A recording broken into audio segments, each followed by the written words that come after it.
Heard this beat in my dream.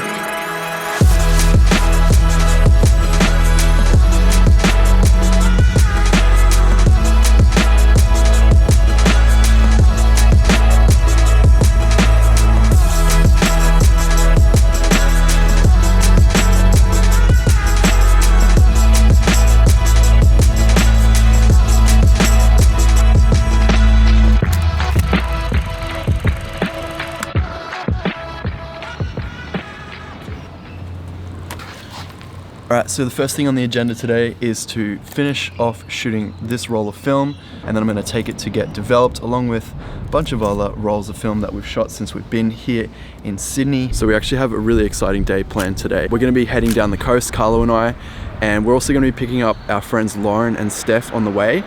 And we're going to this secret location along the coast. It's like this bridge that goes over the ocean. It's really spectacular, and hopefully we'll get some amazing photos there.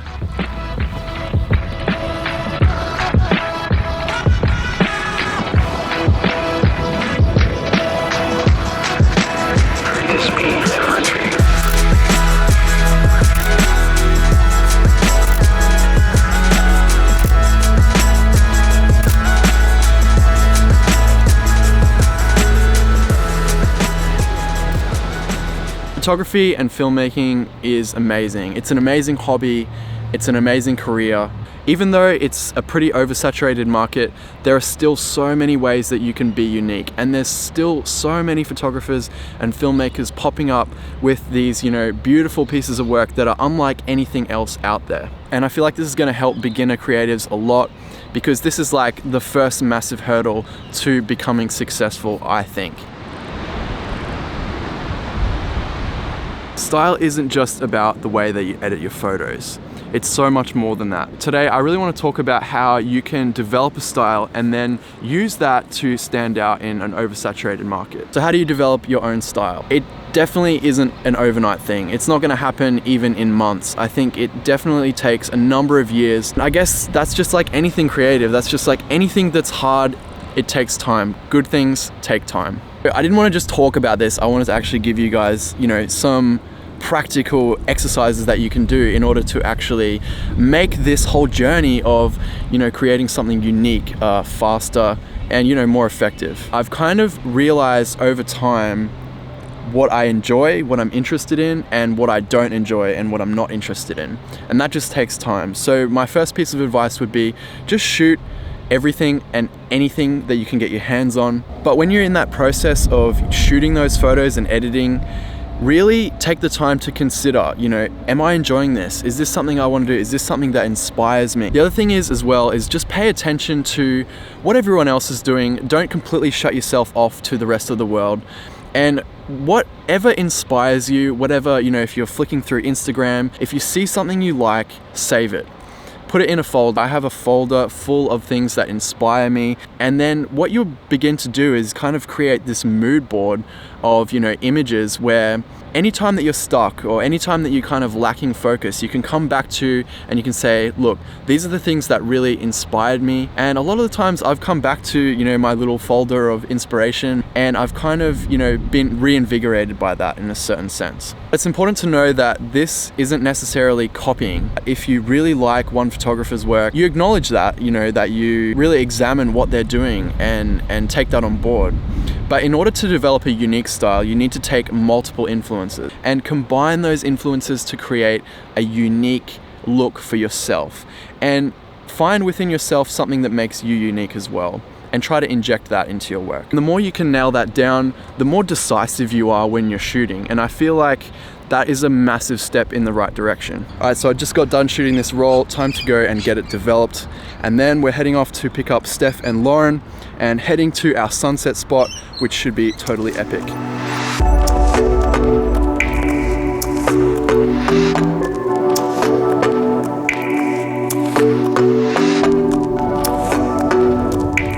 All right, so we just picked up Steph. Say hey.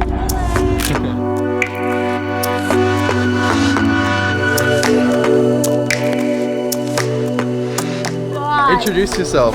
Hi guys, I'm Lauren at Wandering Lauren. Woo. And we're going on an adventure today.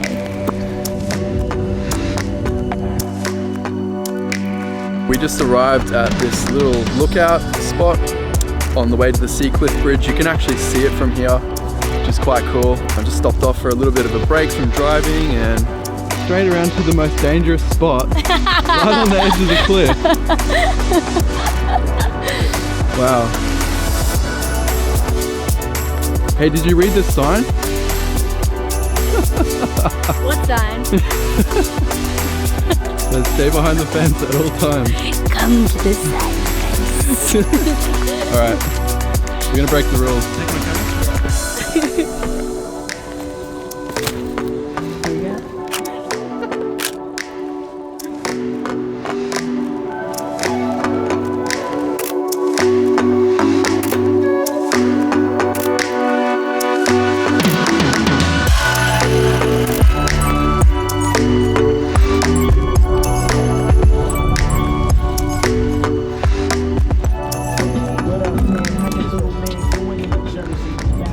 We're trying to find the access to the lookout so we can actually see the bridge from above. So what have you found? Secret. Did you see that? No. There's a secret entrance. A secret entrance. Yeah, well, don't show people. That's why it's secret. Yeah. Alright, we're gonna blur this in the video, so because it is secret. We're like, I think we gotta go back, turn way? left, and there's like this little hidden entrance that literally looks like we're walking right into looks the like we're bush. walking into the wall. Yeah, we get. There, no, right there. Oh, no, too. Right there. That's the entrance. You're kidding. Boom.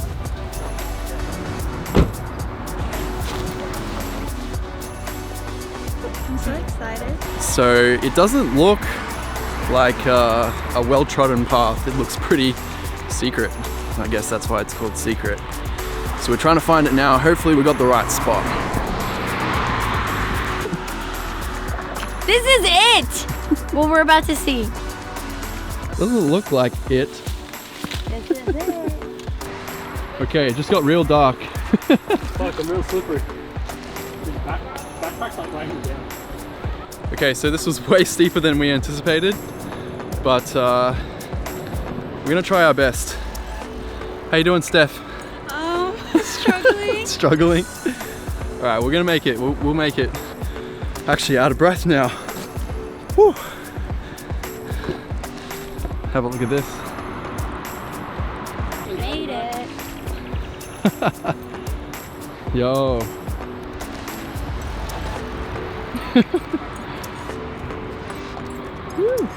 I think after all that exercise, we need a protein shake.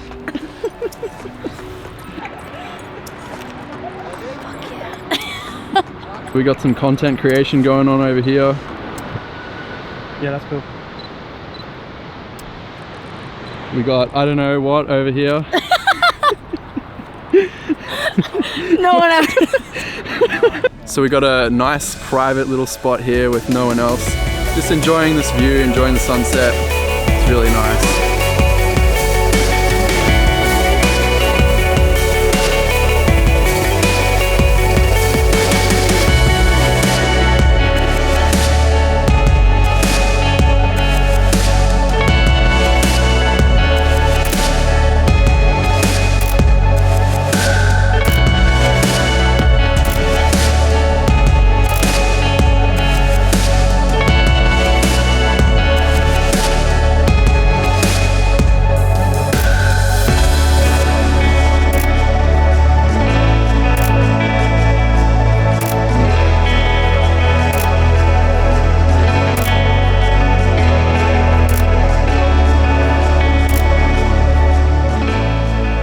It's good that we have you here because we're talking about style and photographic style. It's important to think about why you should develop a style, right? Oh yeah. Probably for me, the most important reason is that you kind of have a trajectory or a path that you're going down. So certain brands will want to work with you because you have a certain style. You're trusted. They know what to expect. You're not all over the map.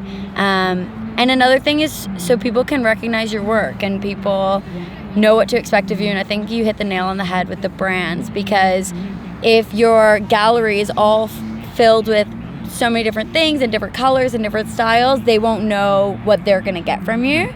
So if you're really consistent, I think it's good. And you know you're shooting what you like and you're staying true to your own vision, which I think is important. because you work with brands quite a lot, right? They come to you for a certain thing, Yeah. a certain style, a certain aesthetic, Yeah. and then their ideas and then their values align with that, and so they feel more comfortable working with you, right? Yeah, absolutely. And like, it's really nice because if a brand comes to me, I can give them an example of something I've done in the past Yeah. that would be very similar to theirs. So if it's a hotel, I can show them other things I've done with hotels, etc. And so, yeah, they know what to expect. They're comfortable. And then they can say, I really liked X shot, or I really liked this that you did. And you know that you can recreate it because it's in line with what you do normally. What you do normally. Yeah. You're not like trying to go out of your way to create something that's not really you, and at that point you're kind of like selling your soul. You're Yeah. like, this isn't what I want to be doing, but I somehow found myself here because I didn't really have a style. I didn't really pitch a certain like aesthetic or a certain, you know, thing that you do or thing that you're best at. But I also wouldn't put too much pressure on it too, because I feel like my style has changed throughout the years, Yeah. and I've always maintained true to myself. But that just changes, and you grow as a creative, and you learn more. You meet new people. You pick up different things, and so I wouldn't put too much pressure on it. I think it's just as long as you're shooting things that you believe in and that you love, it'll always come through. I always think of, you know, branding and your photographic style as not everybody's gonna love me, Yeah. but for the people who do, they're going to be like obsessed with me, and they're going to want to work with me all the time. Yeah. Because, you know, you can't try to cater to everyone. Like, as I said before, the photography market is saturated with people, and, you know, they're all trying to either do one particular, you know, copy one particular photographer, or they don't have a style at all. And so it's a really good way to like break through, I think. Yeah, we were having a conversation in the car, Mitch and I, and he said something that was just so brilliant about, it's not just about knowing what to shoot, it's about knowing what not to shoot. Yeah. And I think that that's important, because the more niche you get, and when we talk about style, there can be so many different things. There can be shooting style, editing style, like the actual content you're shooting, the category you're shooting, but in terms of like being niche, I think that that's really important. Like, know what your brand is. If your editing style or your shooting style changes a little bit, that's okay. But if your fashion, be fashion. If your travel, be travel. If you're, you know, whatever it is, just stick to that. Because then people, you can't be for everyone, but create for the people that love you. If you have 5 people that absolutely love everything you do, create for those 5 people. Don't worry about the background noise. Don't worry about everybody else. Just create for the people who live and breathe and love your stuff from top to bottom. And the engagement is more long lasting and more authentic. And at the end of the day, it's better to have 10 people who love what you do and will listen to you and take your advice, or, you know, if you get into a point where you're trying to like sell something like presets or something, that you'd rather have 10 people who would absolutely love to hear what you have to say and trust you, rather than have 100 people who don't really care, don't really feel connected to you. So I think that that's really important, is to create and stick to those people who live and breathe what you do. That's right. And the more that you do the things that you're passionate about, the more then you'll attract more clients. Say, for example, if you're after clients, or if you're just after fans, if you're running like a photography Instagram page and you want more fans, doing more of the work you're passionate about and showing that you're passionate about it, and that goes in with like that style, like, is when you get into, you know, figuring out exactly, okay, this is the thing that I love and this is the thing that lights me up. That's just going to attract more people and more clients as well. Yeah, if you're trying to figure out what your niche is or what you want to focus on, figure out what energizes you. So when you're shooting something, are you tired? Is it something you just have to get through? Are you like exhausted editing? Or is it something that you could stay up all night doing and it just completely energizes you? And whatever the thing is that energizes you, just go to that, because people can see it and feel it. And you'll always do the right thing if you're following that, I'd say. All right, I'm going to plug you right now. Wandering Lauren on Instagram. I'll leave the handle in the description. Definitely give her a follow, because she does talk about a lot of this stuff on her Instagram if you are interested. And she also takes amazing photos, and she's always traveling. I'm super jealous. So make sure you give her a follow. Trying to get him to come on a trip with me. I think we should do it. Yeah, I think it's going to happen. All right, I think we're done in this beautiful spot. Sun is setting now. We're going to head back to the car. So pray for us. Hope we don't die down that amazing track. It's a little steep. Yeah, it is a bit crazy. So wish us luck. How was that? Was it a good time? Best time. Was lit. Alright guys, that pretty much wraps up this video. Thank you guys so much for joining me here once again. As always, like the video if you enjoyed it and subscribe for more content like this. And I'll catch you guys in the next one. Big thumbs up!